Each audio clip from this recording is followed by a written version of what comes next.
Welcome back to the program. Thanks for staying with us. Now, tonight on Newsnight, we discuss the war on corruption.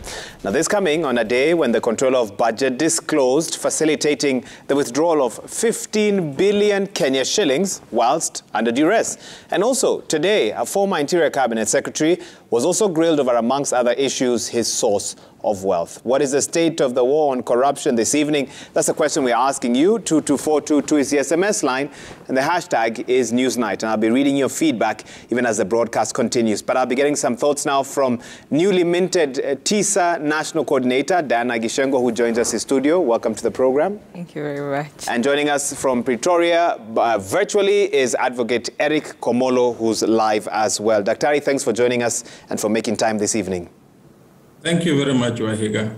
Great. I'll start with the one who is far away, Dr. Komolo, and get a quick sense from you. I don't know how much of today's events at the DCI you are able to follow. What do you make of this as an advocate of the High Court? I followed everything. In fact, they need to pay me because I had to take time because it's too dramatic that I could not concentrate on anything else. I mean, it's unfortunate, to be honest with you, what happened in Kenya today for a couple of reasons. And I think it's less because I'm an advocate and more because I'm a Kenyan and obviously also as a scholar. I'm concerned about what the Constitution 2010 meant. The 2010 Constitution provided in Chapter 15 what we call independent offices and commissions. One of them is the office of the Inspector General of Police, where DCI falls. And so what you expected, and of course, the president, I think in his inaugural speech, suggested that what they were lacking was financial independence. So he decided to give them their budget and all that. So my concern was that, they have every institutional right to investigate Mr. Matiang'i, but does it have to be dramatic? Do we really have to revisit everything, particularly in terms of mannerisms? Part of the reason why we brought this constitution was 100% to have these institutions act within the law procedurally and proportionately. So the drama at DCI, to my mind, was totally unnecessary. I am not saying Dr. Matiang'i may not have committed one crime or the other that is subject to investigation. But a professional police service in a country that is hoping to be a mature democracy should at least act proportionately and with responsibility, and obviously not waste people's time on cases that probably could be investigated in a more responsible way. Okay. Having said that, it is important that previous state officers be held to account. But within the law. Remember, under Article 236 of the Constitution, you cannot purport to hold people responsible for things they did within the purview of their officers, public or state officers. So if this is personal to Dr. Matiang'i, we need to know. If it is with linked to the things he did in office, which to my mind is where it is headed, then probably we are wasting time because he will eventually be acquitted. Okay. There's one thing I want to get a clarification from before I allow Diana to also jump in on this. A few questions that Kenyans are wondering about today. A statement was released or at least was leaked showing something as a cautionary statement. And some are wondering, what is a cautionary statement? As a legal mind, help us understand what that was. And who takes precedence in charging in this country? What I have read is what I think is circulating in the social media, which purport to outline the charges, proposed charges against Dr. Matiang'i. And at the end, it gives him the option to either talk, in other words, write a statement or keep quiet. So a cautionary statement is a standard requirement in criminal proceedings. When you are to be arraigned, you are told to either keep quiet or to give your version of the story. So normally, if you give your version of the story after that warning, then it might be used against you. In other words, it is a rule against self-incrimination because the people alleging, for example, that Dr. Matiang'i stage managed the alleged attack against his home have the duty to prove that there was no police officer sent there. It is not Dr. Matiang'i to tell them that, okay, those people who came were not police officers. So I think to the extent that they allege that it was a cautionary statement, they were probably overreacting and probably, for lack of a better word, confused. But a cautionary statement is basically a warning that the duty to prove a case lies with the prosecution. Remember, they went to Dr. Matiang'i's home. We are yet to see what they got from his home. I'm not even sure whether they had a court order allowing them to go to a private property and seize materials in the absence of the owner or the proprietor.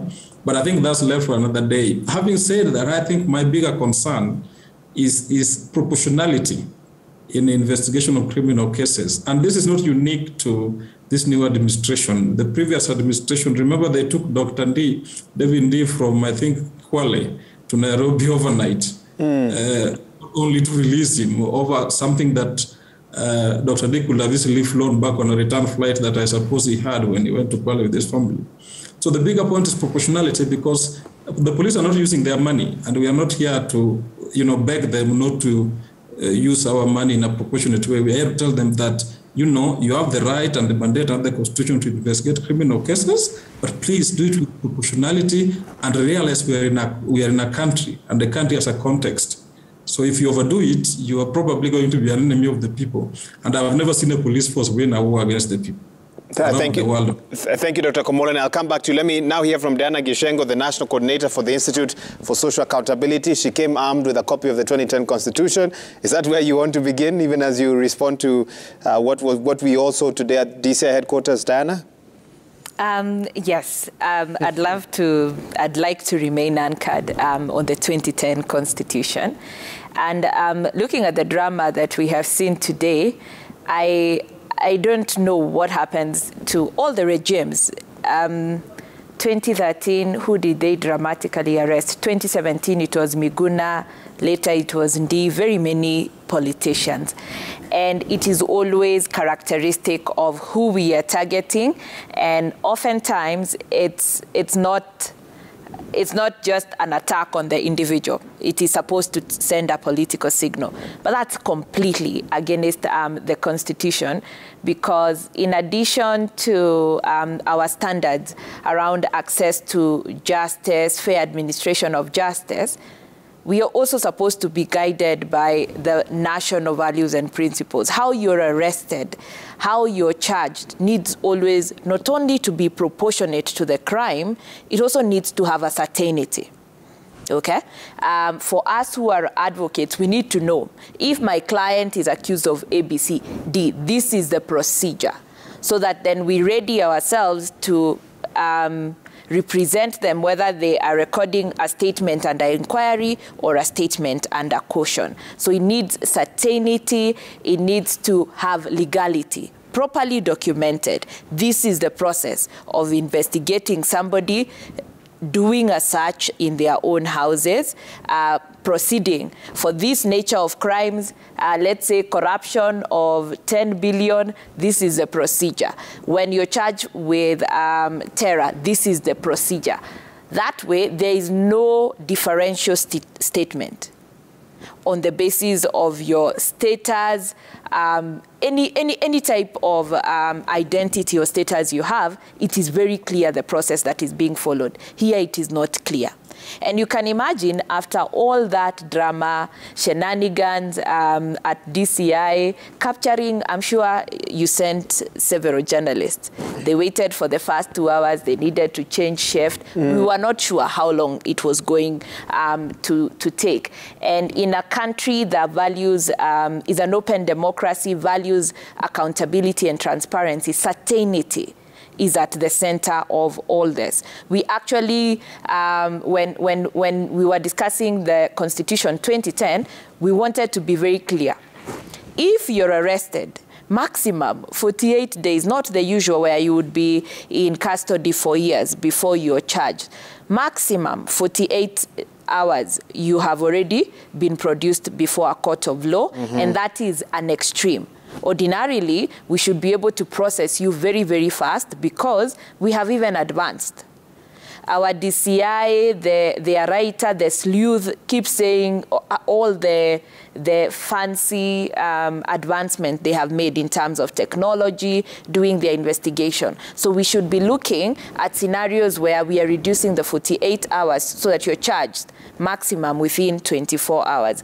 That is definitely not the case. But having said that, I also wish to note that it is time that we invest strongly in holding the political class, current or former, responsible for their acts of commission or omission that were against the law consistently. Yeah. Okay, and I don't know which of you wants to talk a bit about this, because his legal team had anticipated something like this would happen. They'd moved to court and gotten anticipatory bail orders. But one of the things that was a little bit confusing today, even for those who are following this keenly, was it seemed there was a question of who has the authority to charge someone. The office of the DPP, obviously, but, you know, do the police have any such powers as well? And I don't know whether any of you would help us to clarify, what does the law say exactly about how procedures should, what is procedural in a matter like this, where it's any Kenyan, whether a former CS or a non-former CS? Doc, you sound like you want to jump in? I'm sure Diana can chip in on this, but Wahiga, this is not even something we should be debating. Mm-hmm. On where prosecution powers lie in Kenya and where investigatory powers lie in Kenya. Mm-hmm. You know, the problem we have, which I think is a legacy thing, because you cannot, it's almost impossible to dispute the fact that all investigations around Dr. Matiang'i are politically motivated. But the problem we have is that this institution called the DCI, and I actually thought the gentleman who recently came in, I think it's called Mr. Amina, something like that. I mean, yes. It looked professional. So what I had expected is that they will reform, because they were blaming Mr. Kinoti, and, you know, I don't hold brief for Mr. Kinoti, but one rogue aspect of what is meant to be an independent police service is the DCI. I think partly because they are almost certainly politically conflicted, and in the process they handle investigations in a manner that is very callous. Callous to mean, you know, when you are dealing with political figures, you know that they have constituencies, and constituencies have perceptions. Those perceptions can then be cascaded to other things. So the bigger point is that they should have comfortably completed with Dr. Matiang'i's file 2-3 weeks ago. All they needed was his statement, then refer this file to the DPP, Mr. Haji's office, which will then evaluate whether to prosecute him or not. Having said that, I think we are suffering from legacy issues in terms of failure by the political class, and certainly by conflicted public officers. The easiest example is what the Auditor General has just said today, the Controller of Budget has just said today. So we are suffering a legacy of conflicted political officers, conflicted political players, and obviously conflicted public officers who are looking for favors and who do not then internalize their mandate. The mandate of investigating Dr. Matiang'i certainly lies with the DCI. No need for drama. Then that of prosecuting him, which is a totally different thing, lies with the office. Approving prosecution in the first place before you prosecute lies with Mr. Haji, who has not, to my mind, spoken any substantively on this. So I don't know why we even had 2010 Constitution if public and state officers are still treating us to unnecessary drama and in the process of wasting our money, because the sirens, they go around to Dr. Matiang'i's home, you know, go to create that drama at DCI. It's basically our money in a country that children are not going to school for lack of school fees, in a country that, you know, many youths are unemployed, and so many other things. So we are talking of responsible public officers who have not internalized their mandate. I think that's come out very clearly, and you've tied it in with the other topic we're going to discuss today. And Diana, you can comment, of course, on this, even as you tell us what your first thoughts were today when the disclosure was made by the Controller of Budget that she approved 15 billion Kenya shillings whilst under duress just before the election. Thanks, Wahiga. And these two are very linked, because immediately the new government was sworn in, the DPP Haji made similar remarks, rather casually, and said all these cases I'm withdrawing is because I charged them under duress. What did you want me to do? I tried. I went to State House and spoke to the president. I was told charge. He never went to Parliament. He went ahead. As a result, we have, I think the last count we were doing as actors in the anti-corruption sector, over 20 cases have been withdrawn of very high mega corruption cases, cases that were supposed to indicate that we have made strides. Now today, the Comptroller General, the person who is supposed to make sure that all our expenditures are according to the law for the intended purpose, we are not busting budget, we are not diverting budget, because of a threat. I have also read what was purported to be the message. They're very subtle threats. They're threats, but they're very subtle and they're even negotiated. Just because you're threatened that the head of state is about to call you, you go ahead and approve an illegal expenditure amounting to 15 billion. This is the one we know. How many more expenditures don't we know? And yet the process of our budget is very, very long. It is elaborate because we knew abuse of power was anchored around financial resources. So by the time the Comptroller General is getting the documents to approve, they have been initiated by counties, by judiciary, by ministries from the lowest officer, vetted all the way to the heads of ministries, departments, and so on. It is then subjected to a rigorous process in Parliament. Before going back, after Treasury compiles all of it, Parliament approves, some of it will need to go to the Senate, and we don't even leave it there. For one of the funds that she approved, there's even a board.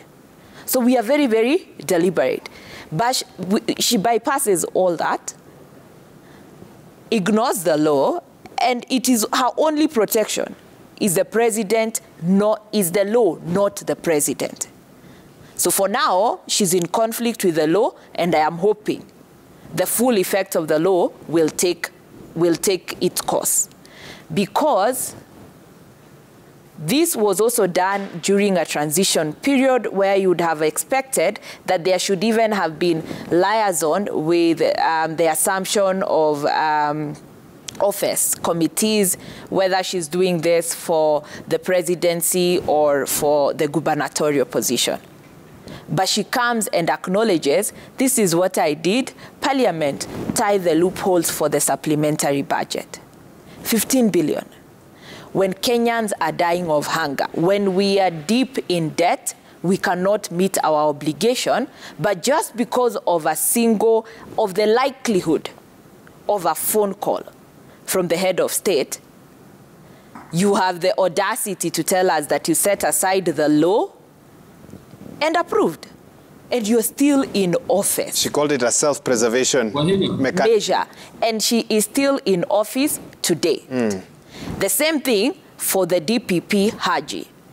Despite acting on threats and ignoring their constitutional mandates, these are people who are still in office. So we are not sure whether this Comptroller General will get another phone call from the current president.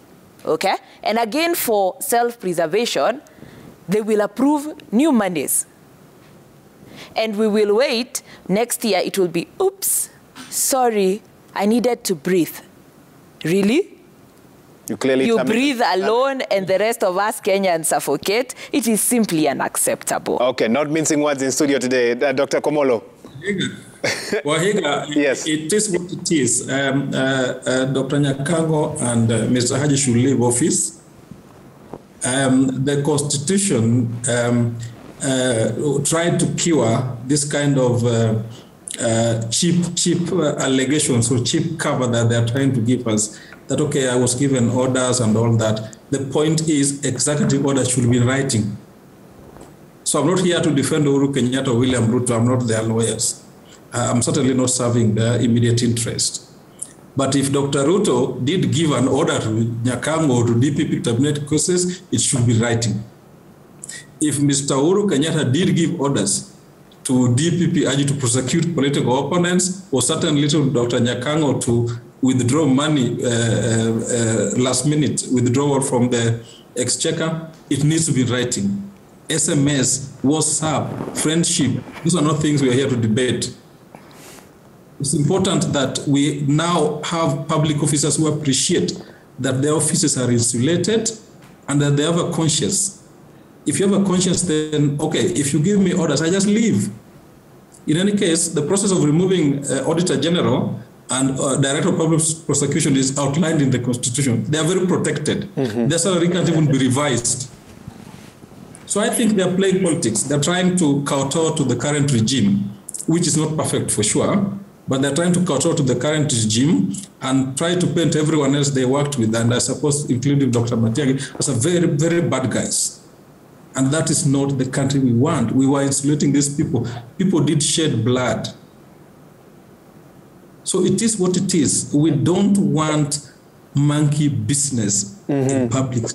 If you can't work, if you can't follow the Constitution, and you then admit in a politically convenient way, then surely you are not worth that office. So I think the two individuals should leave office. Which makes one then question, in this country, and Dana, I can come to you on this one, have we not developed a culture of political and personal responsibility? Is there a gap there when you look at the broader scheme and not just, to do with these two individuals that you've mentioned?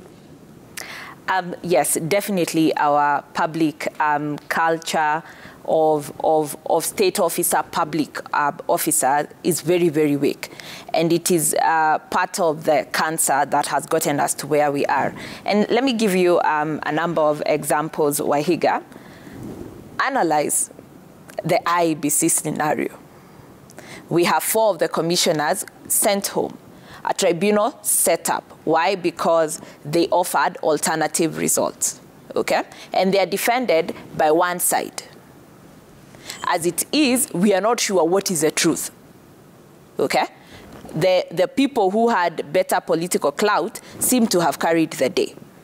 So that is one area.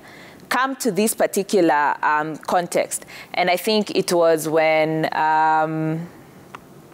how many people, there's this terminology, I'd rather die than resign, okay? So whatever happens, and immediately what happens, people whip their political side. Even today, yes, it was irregular how Dr. Fred Matiang'i was arrested. But part of the push for us to fall back to due process was a political process where the Right Honorable Raila Odinga also made his way to DCI. And some are saying maybe that was part of the problem of having politicians then show up for what should have been a meeting with an independent institution. With an independent institution. And whenever that has happened, the course of justice has shifted in this country. When the former Auditor General, Ouko, was being persecuted, it took a political angle instead of protecting a very, very important institution mandated to audit all our public expenditure. There are times we have tried to impeach cabinet secretaries in this country. Personal responsibility, political responsibility simply does not exist. They come chest thumping, and you have seen people going to pledge their allegiance, not to the rule of law, not to the Constitution, not to the people, but to an appointing individual who is in power at that particular point. This has created a culture of impunity. People do not care anymore. Maybe this is a shareholding that we are discussing, okay? Depending on who is the chair of this company called Kenya.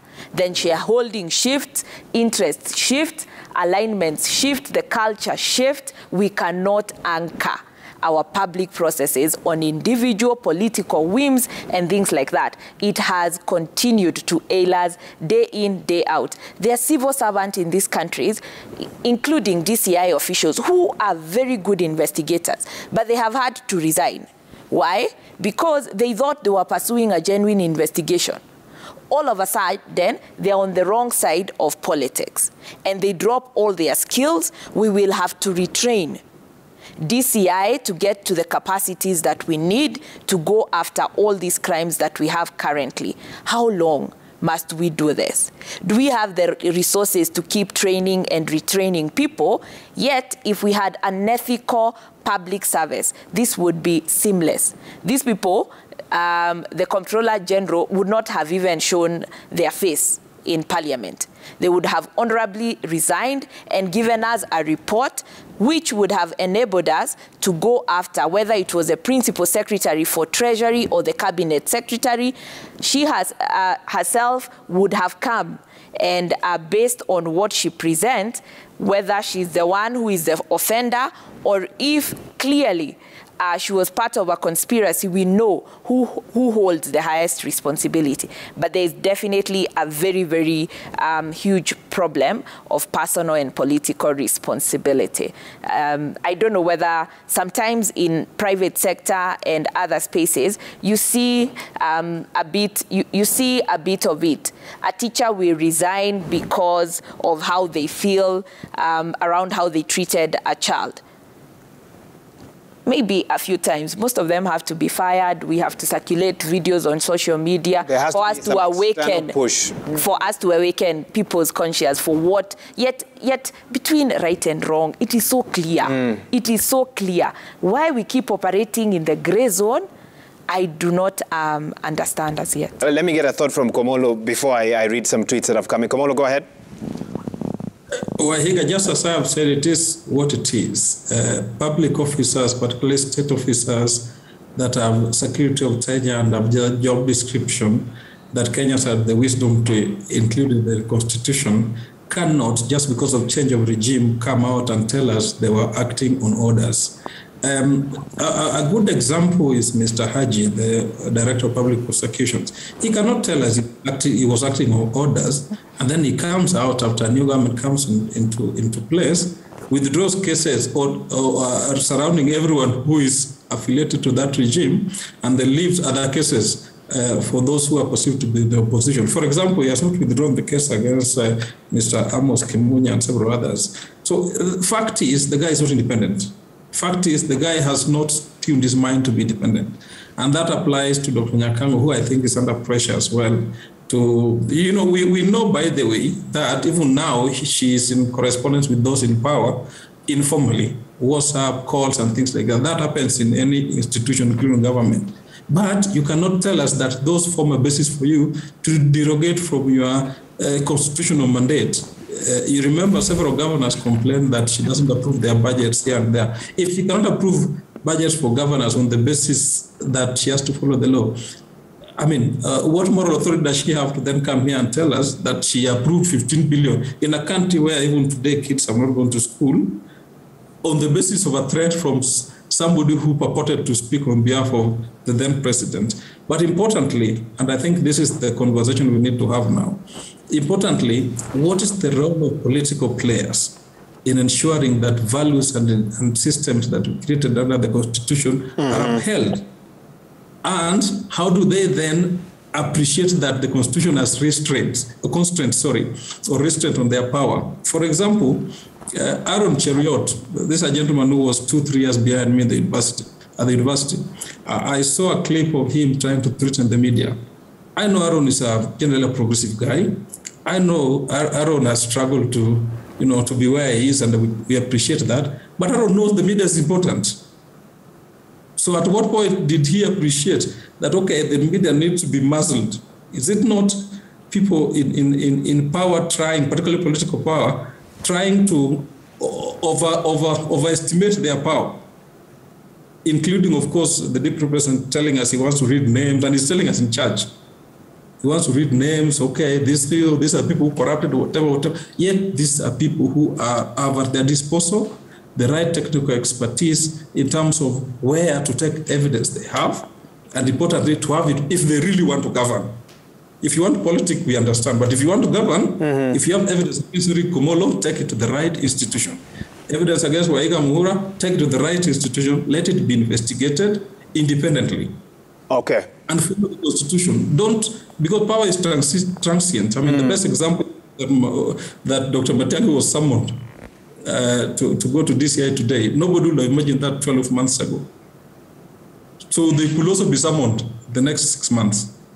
That's why we need this independent public service, independent systems. And by Wahiga, I've said this before, I have never seen a country industrialize when the civil service is not independent, when the police is not corrupt. Dr. Komolo, thank you. Your guess is as good as mine regarding Kenya. Yeah, thank you. Thank you so much for that. And just to clarify, the former Interior CS was not arrested. I think you said something close to that. He was questioned. Sorry, he was questioned. I think He was someone. He was someone, yes. Yes. The only reason why he's not in police cells today is the political hullabaloo around this. That is the reading of Dr. Komolo. We will simply have to wait and see how that plays out. This is what some of you are saying by SMS line 22422, hashtag Newsnight this evening. Let's see. Let's have some of those messages up. Okay. Chester Nyantika, you say primarily graft and tribalism are the major vices that have plagued Kenya over the years. If we eradicate these twin vices of graft and tribalism, we'll comfortably solve a myriad of challenges that stem from the two vices. Okay. Danson Kuruma, you say those in power have missed one big lesson from their rise. Those who oppose the election are now powerless. They too will in future be powerless. Okay. Kipleting Manuela, you say the revelations by the Controller of Budget in regards to previous administration is unbelievable. Independent agencies must move with speed and shed light. Those who ignore the law must be held to account. Babu Michael, you say, going by the revelations by the Controller of Budget, we're at risk of getting financial restrictions by international monetary bodies. So who will lose? Wananchi will lose. This is how the leaders we elect burden us unfairly. Okay, let's get some final thoughts from both of you here in studio. We have heard, of course, of more revelations expected moving forward. But from a legal perspective, sticking to the law, whatever needs to be corrected, whatever was done outside of the law, what are the ways to go about it to ensure that everything that's done is done within the law? What do you expect for you to see, for you to say, Diana, and of course for you, Dr. Komolo, that this is being done the way it should, as per what the Constitution envisioned, as per what we learned in law school? First and foremost, there would be what we learned in law school, but based particularly on two things. What has been coming from our members of parliament. Senator Cheragay and somebody like the leader of majority, Honorable Kimani Ichung'wah. They were members of parliament in the last house. Okay, so some of these improprieties, embezzlement that happened, they were still members of parliament, and they are members of parliament now.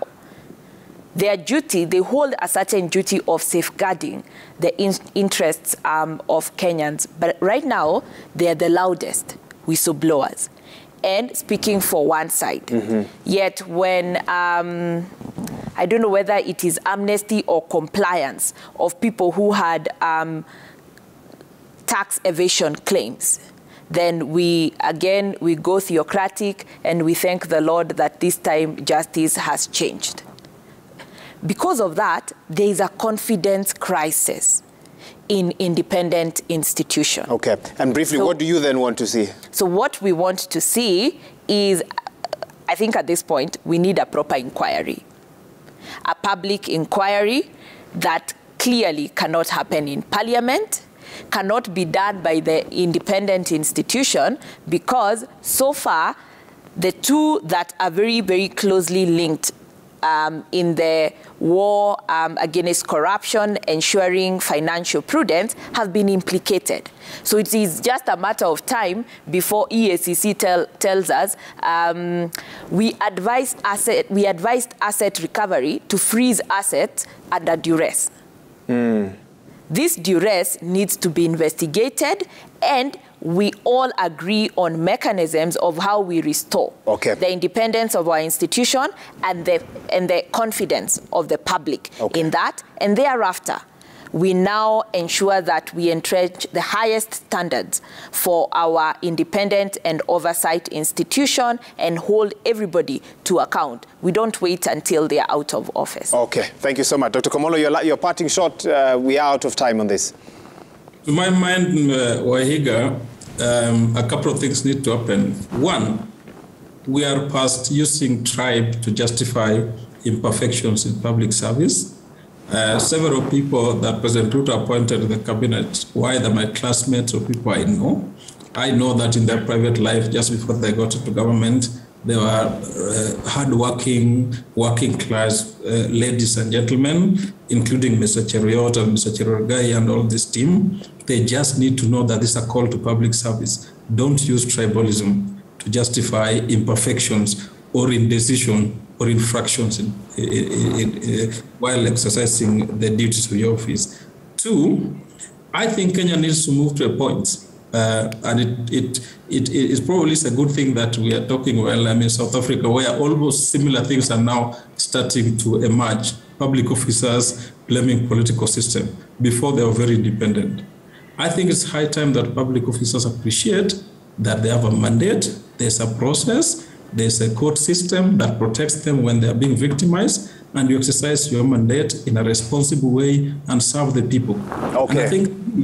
And I think three, because it is easy to blame public officers and avoid blaming the political system that is more resource. I think our political leaders, including the president, need to appreciate that institutions are there to monitor them, to facilitate them to work, but also to remind them that their powers are limited. For example, the president of late is quite invested in trying to intrude into other parties for absolutely no reason, yet he has a majority. So it's important that he respects political parties as institutions. It is important that it's not seen to be too close to the judiciary, because we need the judiciary for checks and balances. It's important that members of parliament, particularly the younger ones, and I sympathize with the younger ones who seem to talk most of the time out of context, that this is an opportunity, a call, that they learn to govern Kenya in a progressive way. But importantly, that there are some issues that they need to handle with a lot of care. And they should not then use the privilege they have to compromise public officers. And finally, the two independent officers that have come out to say they were compromised, the Director of Public Prosecutions and Controller of Budget, I hope that their conscience breaks them and that they leave office as soon as possible. Thank you. We'll take that as your parting shot. Thank you so much. A no-holds-barred conversation is how I'll describe Newsnight this evening, and we'll leave it there. Thank you so much. In studio, Diana Gichengo, National Coordinator of the Institute for Social Accountability, joining us for the first time. Thank you so much for making time this evening. Right. And joining us from Pretoria, we've had Dr. Eric Komolo, an advocate of the High Court. Thank you. In the interest of time, we'll not be able to read more of your messages right now, but let's keep engaging online using the SMS line 22422 and the hashtag Newsnight. But this is where we conclude the broadcast this evening on this 7th day of March 2023. On behalf of the whole team that's made this broadcast possible and our sign language interpreter this evening, who has been Yulan Zale, asante sana for tuning in. And of course, as always, keep it Citizen TV. My name is Wahiga Mwaura. We'll see you soon. Goodbye for now. Thank you.